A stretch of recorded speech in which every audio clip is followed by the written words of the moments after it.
Welcome back to Indiana News Desk.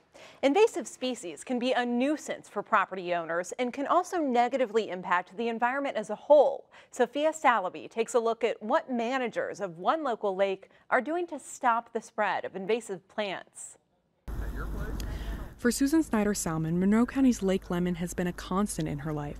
She's owned property on the lake since 1998, but she first lived there as a child.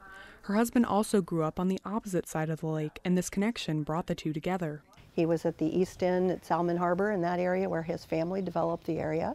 And I grew up near Riddle Point, spending most of my time in the West End. In the 70s, Salmon worked as a beach manager, and one of her jobs was shoreline. She often found it covered with an invasive plant in Indiana called Eurasian water milfoil. At one point, it was so prevalent in the lake it became impossible to drive boats through the water without a cleared path. And we would come in on Monday mornings after a very busy weekend and find the entire beach just covered with Eurasian milfoil, piles of it. So we'd come in early and have to rake that up, and then that would be dried and burned.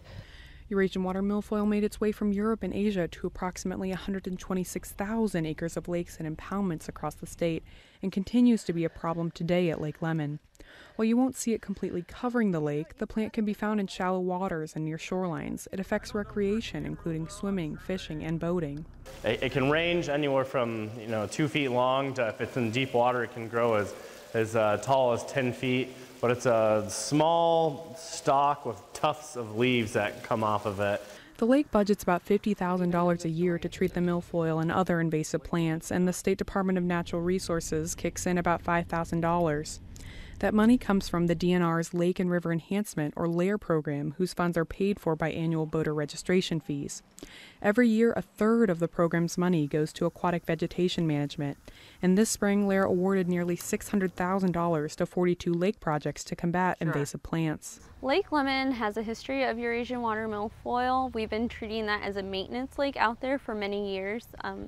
We call that a maintenance lake because there's not enough LAIR money available to treat all that's out there, and the Conservancy District does a good job to try to capture all the Eurasian water milfoil growth out there and to try to treat it all. Casey uses the money to pay for outside contractors who survey the lake and treat it with chemicals that directly target invasive plants without harming native plants and fish.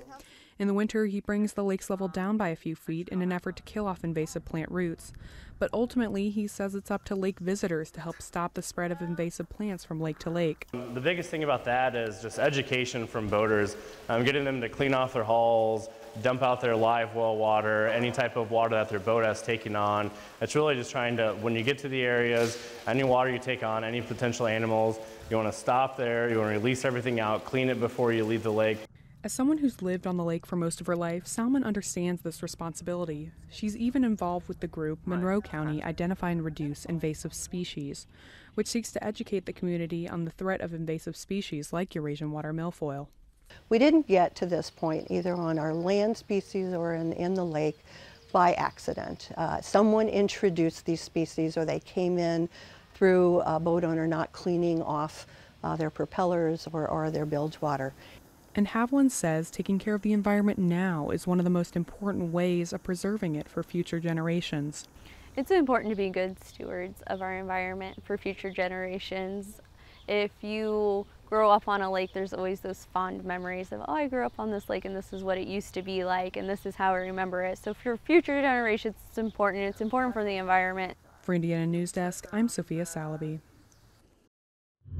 In good news, the lake managers have just treated Lake Lemon for some of those invasive plants, so the lake will be ready for the upcoming 4th of July celebrations.